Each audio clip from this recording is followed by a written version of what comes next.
Hey, what's up everybody? It's PDF44 hitting you with another video. So the Lakers just completed their game 4 win, and it was very nerve-wracking. It was a million points that I could bring up, and I'm not going to think of all of them right now, so I'm pretty sure I'm going to make more than one video on this game. But one thing I will say that I know probably won't get pointed out, so I'll make sure it's the first thing that I say, is I really appreciated the defense that Monte Morris played out there tonight. Getting in passing lanes, being disruptive. Some of the deflections and steals that he was getting were absolutely and utterly key in helping us seal that victory. So there were a lot of people who played extremely well tonight, but he was the unsung hero for the Lakers tonight. I don't think that they win without some of the things that he did out there. Even though he had a very bad foul near the end of the game, that put them in a position to cut it close. It was funny because I was about to post how what he was doing, you can't put a price on, and he did that as I'm sitting there typing it out. So I'm like, let me erase that. But all in all, I really think he was key in just doing the things that we needed him to do defensively. So that was the first thing I wanted to say. The second thing I wanted to say is, oh my goodness, AD turned his ankle. Now, he played through it, but I have seen situations in the past where players have played through ankles and then the next day it swells up and suddenly they're out. I've seen it. So hopefully this isn't one of those situations. It looked like the Kobe shoes gave pretty well, first of all. Thank goodness for the Kobe's he was wearing. Although they were low top, it looked like it had so much give that his foot was able to catch in such a way that kind of took away some of the impact of the twist on the ankle. That's what I saw in slow motion. Now, I'm not a doctor or have any any sort of medical history whatsoever, but just from the eye test, it looked like it wasn't as bad as it appeared in real time. So hopefully that is the case. They're going to ice it up. But I just hate the fact that in this bubble, the games are just one day apiece. It's great for the fans because we can keep up with it and all of that. But for the players, they don't get enough time to rest and recoup from knick-knack injuries and stuff like this. And so, hopefully everything goes great with that. What else? KCP was on fire. I think this might have been the best game I've seen him play. Maybe ever. He was just hitting shots, doing things on the defensive end that were great, just being where we needed him to be, and that was extremely key as well. Playoff Rondo, couldn't win it without him. The game in the first half pretty much was us going neck and neck with the Nuggets, and we couldn't get any breathing room. When we put playoff Rondo in the game, he strung up about 4 or 5 points by himself. And eventually the lead went up to 9 while he was on the floor during that stretch. We are just simply a much better team with him on the floor right now. I could not have anticipated how important he would have become, even though I should have, known who he is, being playoff Rondo in his history. But just given where I thought his career was headed, where I thought his body was headed in terms of conditioning or what have you, injuries over time more so than conditioning, I just didn't think that he would be this significant again, and he brought it. And I really do think he's helping the team quite a bit right now. And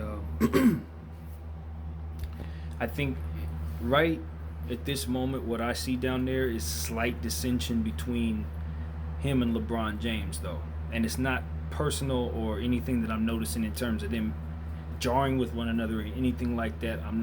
That is not what I'm talking about at all. What I'm saying is there were about 3 possessions in the fourth quarter where Rondo was getting the ball on one side of the ball, trying to make things work. They were trying to pass the ball back and forth between him and KCP, trying to make things work. And when that would fall apart, they would get the ball to LeBron James with 10 seconds left in the shot clock, and he would have to create something, and it didn't work. Now, I give a lot of that, I credit that to Denver and their defense, because the things that they were running out there were fantastic defensively. But half of that, I think, was a little bit of a tug of war between him and Rondo, trying to see who can facilitate or or rather trying to take control of the basketball game with their tempo. Both of them are facilitators. Both of them are used to orchestrating situations down the stretch, and I don't think either one of them were ready to relinquish that power to one another tonight.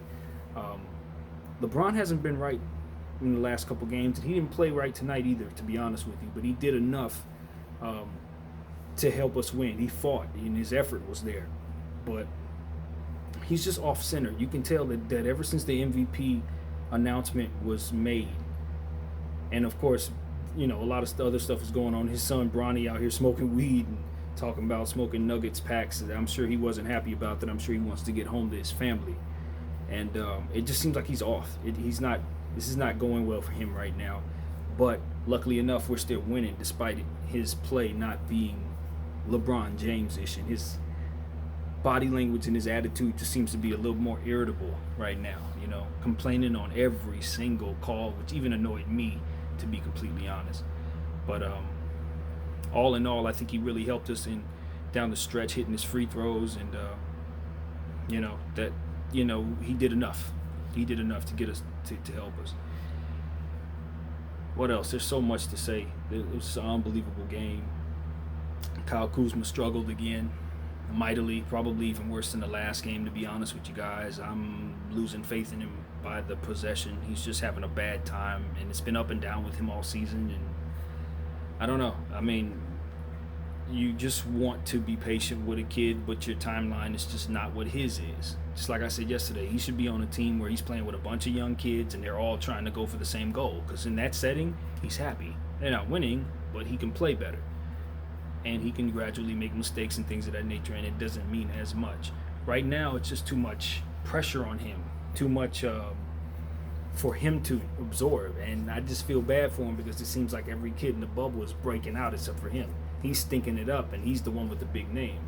You got Hero and Murray and all these different people, Grant and all of them. They're just all breaking out at once, and here he is, like, just struggling his butt off with the biggest spotlight on him because he plays for the Lakers next to LeBron James and AD. So, yeah, man, he's struggling. It's bad. Luckily enough, we're winning. Winning cures all. What else is going on out there? So much to say. Jamal Murray, just... When you're right, you're right. I told everybody, Jamal Murray is a killer. An elite, lethal weapon assassin. I watched Allen Iverson on All the Smoke today. That's who he kind of reminds me of, in a way. Allen Iverson. He has a lot of AI in him, a lot of Isaiah Thomas, old school Isaiah Thomas in him. This Denver team reminds me of several teams. They remind me of OKC to a degree, when they had a young James Harden, KD, and Russell Westbrook. This team kind of reminds me of that team. They hint at some of the other teams like the old Portland Trailblazer team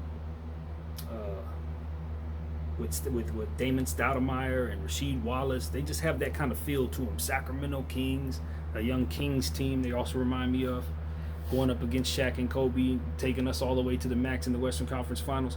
That's what this team reminds me of. Like, they're gaining my respect the more they continue to play this way. And we could have lost tonight again. I mean, we played better, and we had some help from the refs, to be completely honest.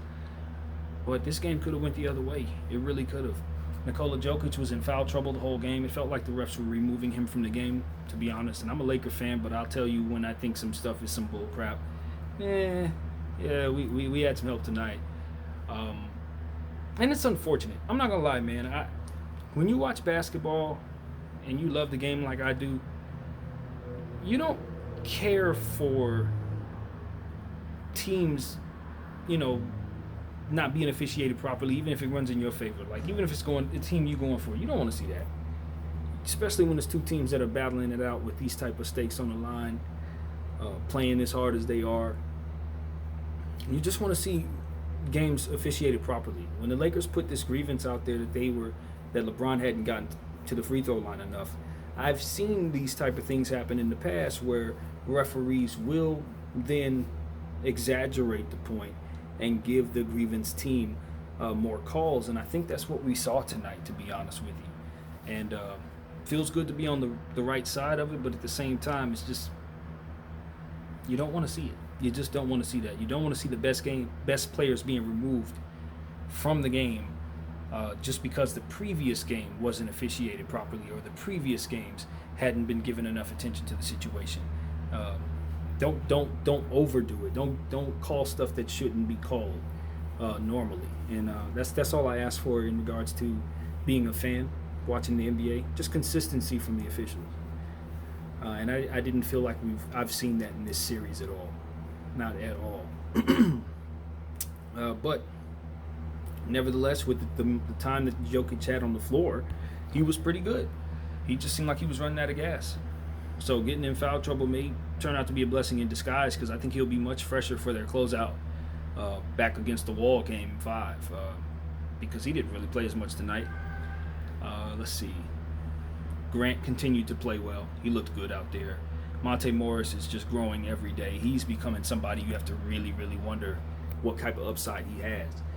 Because some of the shots he was hitting out there, he was looking like Jamal Murray on one of the plays. Like he had a little left-handed fall away near the end of the game that went for an and one, and that was almost as cold as some of Jamal Murray's shots.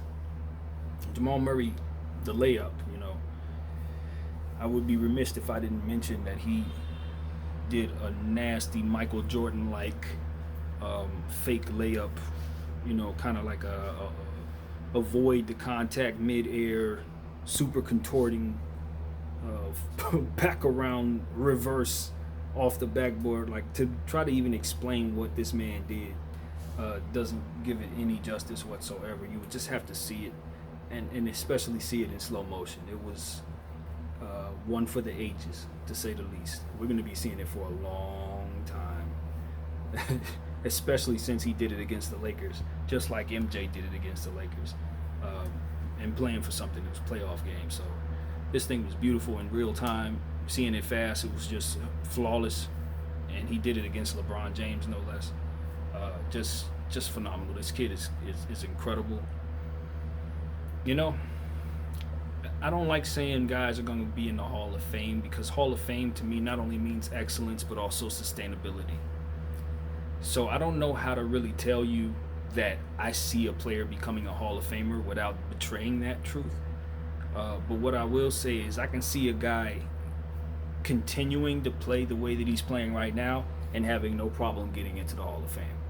That's what I see with Jamal Murray and Nikola Jokic. They're both that good. So that's what I will say. I don't think I can say, oh, he's a Hall of Famer. No, that means Hall of Fame means you did it for a very long time. And injuries sometimes rob people of those opportunities. But you can definitely see the talent for such is present.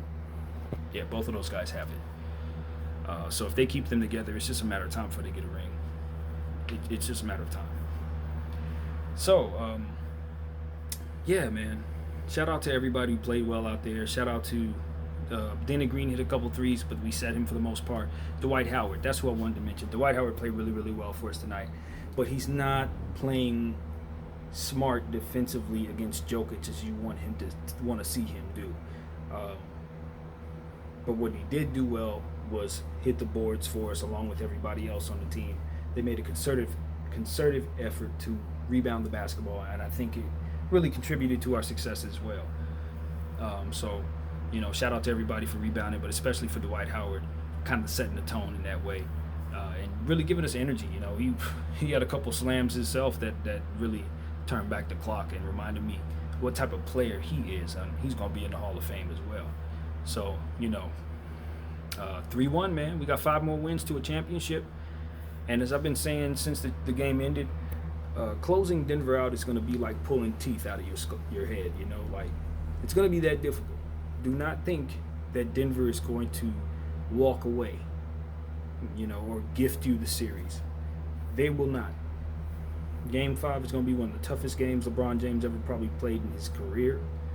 It's going to be up there, and I know he's played in some incredibly great games, but I think this one has the potential to be one of the more important ones, because they are in a space that they're known for, being down 3-1. this is when they turned it up and played their best. And we saw them play their best tonight, and they almost beat us when we played pretty well. So, also, thank goodness we won this game, because with AD's injury, I know that we had some other injuries as well. I think Caruso's playing banged up. Those injuries could start creating problems for us if these games continue to lag. We want to end this series in 5 if at all possible, just simply because we want to have some rest going into the next series. So I would assume it would behoove the Lakers to do everything they can to get rest and to make sure they just take care of as much detail as they possibly can in the film room over the next 48 hours, because this game is coming. Denver will not go to sleep into the night. They're not going to go quietly into the night, and we're going to need to snatch their heart if we want to win the series. You know, good defense, and continued adapting to their defensive schemes. You know, they are really putting hands up. Paul Millsap is playing really well defensively. He's hitting his shot, so you got to give him some credit. And it's just one of those situations where you have to be mindful of every single possession. And if we do that, we're in the finals. But if we don't do that, the longer this series drags out, the more it plays into Denver's hands. And as weird as that sounds, 3-1 is where they live. This is very comfortable for them. They are always in this situation. And unfortunately, they've come out the victor both times. My name is BDF44. Thank you all for watching.